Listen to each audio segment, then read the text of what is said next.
Hello అండి, అందరికీ నమస్తే. అందరు ఎలా ఉన్నారు? మీరు ఎప్పుడైనా నార్మల్ దమ్ బిర్యానీ కాకుండా ఈ బిర్యానీ ట్రై చేశారా? చెయ్యకపోతే ట్రై చేయండి. డిఫరెంట్ టేస్ట్ చాలా బాగుంది. దీన్ని ఎందుకు చికెన్ ఫ్రై పీస్ బిర్యానీ అంటారో నాకు అస్సలు అర్థం కాదు. ఎందుకంటే మనం ఎక్కడ కూడా రైస్ని అసలు దమ్మే చేయట్లేదు. నేనైతే దీన్ని చికెన్ ఫ్రై పీస్ పులావ్ అంటాను. ఈ రైస్ ఒక్కొక్కరు ఒక్కోలా చేస్తారు. నేను నా స్టైల్లో ఎలా చేశానో చూపిస్తాను రండి. ఇక్కడ నేను 1 kg చికెన్కి 1 kg రైస్ తీసుకున్నాను. సో నా గ్లాస్తో 2 గ్లాసెస్ రైస్ తీసుకొని వాష్ చేసుకొని సోక్ చేసుకున్నాను.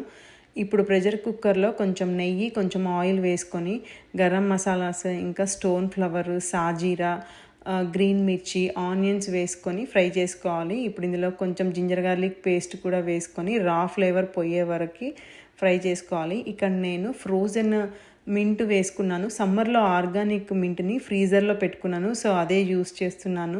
కొంచెం కొత్తిమీర కూడా వేసుకొని ఒక మీడియం టమాటోని చాప్ చేసుకొని వేసుకోవాలి. కొంచెం సాల్ట్, ఆనియన్స్కి టమాటోస్కి ఎంత సాల్ట్ కావాలో అంత వేసుకొని టమాటోస్ మెత్తగా అయ్యేంత వరకు ఫ్రై చేసుకోవాలి.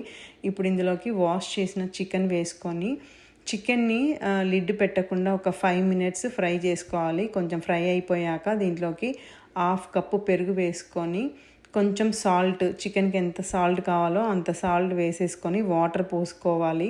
మనం రైస్ 2 cups తీసుకున్నాం కదా, సో 2.5 cups వాటరు రైస్కి, ఇంకా 1 cup చికెన్కి తీసుకోవాలి. సో టోటల్ 3.5 cups వాటరు పోసుకోవాలి. కొంచెం లెమన్ కూడా స్క్వీజ్ చేసుకొని టేస్ట్ చూసుకోవాలి. నాకు ఇక్కడ కొంచెం సాల్ట్ తక్కువ అయింది, సో నేను మళ్ళీ సాల్ట్ వేసుకున్నాను.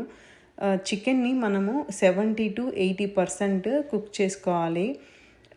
చూడండి మంచిగా ఇలా బాయిల్ అవుతూ ఉంటుంది. ఇప్పుడు ఇక్కడ మనము చికెన్ని తీసి చూద్దాము. నాకైతే 70 to 80% కుక్ అయిపోయింది. సో నేను ఇప్పుడు ఈ చికెన్ పీసెస్ అన్నీ తీసి పక్కన పెట్టేసేసుకుంటాను.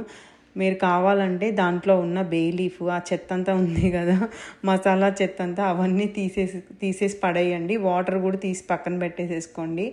ఇప్పుడు చికెన్ ఫ్రై కోసం ప్యాన్లో ఆయిల్, గరం మసాలా, ఇంకా బిర్యానీ ఆకు, సాజీరా, ఆనియన్స్, గ్రీన్ మిర్చి, జింజర్ గార్లిక్ పేస్ట్, ఇంకా కరివేపాకు కూడా వేసుకొని ఆనియన్స్ జస్ట్ పింకిష్ కలర్ వచ్చేంత వరకు ఫ్రై చేసుకోవాలి. తర్వాత ఇందులోకి కొంచెం పసుపు, మిరియాల పొడి, చిల్లీ పౌడరు, ధనియా పౌడరు, జీరా పౌడరు, ఇంకా సాల్ట్ కూడా వేసుకొని బాగా ఫ్రై చేసుకోవాలి. మూత పెట్టుకొని ఫ్రై చేసుకోండి. ఇప్పుడు మనం ఆల్రెడీ పక్కన తీసి పెట్టుకున్న చికెన్ ఉంది కదా, అది వేసేసుకొని ఒక 1 cup వాటర్ పోసుకోవాలి పక్క.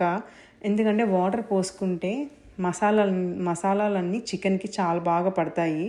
అందుకోసమే పక్క ఒక 1 or 2 cups వాటర్ పోసుకొని చికెన్ని మంచిగా ఒక 15 minutes ఫ్రై చేసుకోవాలి. సాల్ట్ తక్కువైతే సాల్ట్ వేసుకోండి. చూడండి చికెన్ అంతా అయిపోయింది. జ్యూసీ చికెన్ రెడీ అయిపోయింది. ఫైనల్గా కొత్తిమీర వేసుకొని ఈ చికెన్ని పక్కన పెట్టేసుకోండి. దీంట్లోకి ఇప్పుడు మనం రైస్ చేసుకుందాము. మనము ఇందాక చికెన్ని బాయిల్ చేసుకున్నాం కదా, ఆ వాటర్ ఉంది కదా, దాన్ని కౌంట్ చేసుకొని పోసుకోవాలి రైస్ కుక్ చేసుకోవడానికి.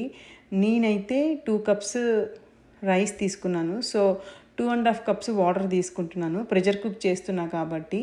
మీరు కనుక నార్మల్ స్టవ్ టాప్ మీద రైస్ కుక్ చేస్తే 2 cups రైస్కి 3 cups వాటర్ తీసుకోవాలి. తర్వాత వాటర్ అంతా బాయిల్ అయిపోయాక దాంట్లోకి రైస్ వేసేసుకొని 1 అంటే 1 విజిల్, ఎక్కువ పెట్టొద్దు. ప్రెషర్ రిలీజ్ అయిపోయాక చూడండి రైస్ చూడండి ఎంత ఫ్లఫీగా వచ్చిందో, చాలా బాగుంది. నాకైతే చాలా బాగా వచ్చింది. జ్యూసీ చికెన్ని ఈ రైస్లో పెట్టుకొని తింటే అసలు ఆ టేస్ట్ ఉంది కదా, వేరే లెవెల్లో ఉంది. అసలు సూపర్ ఉంది. అసలు మీరు కూడా చేసుకొని తింటే కానీ ఆ రుచి ఏంటన్నది తెలీదు. సో పక్కా చేసుకొని తినండి. థ్యాంక్స్ ఫర్ వాచింగ్ అండి. Please like, share, subscribe my channel.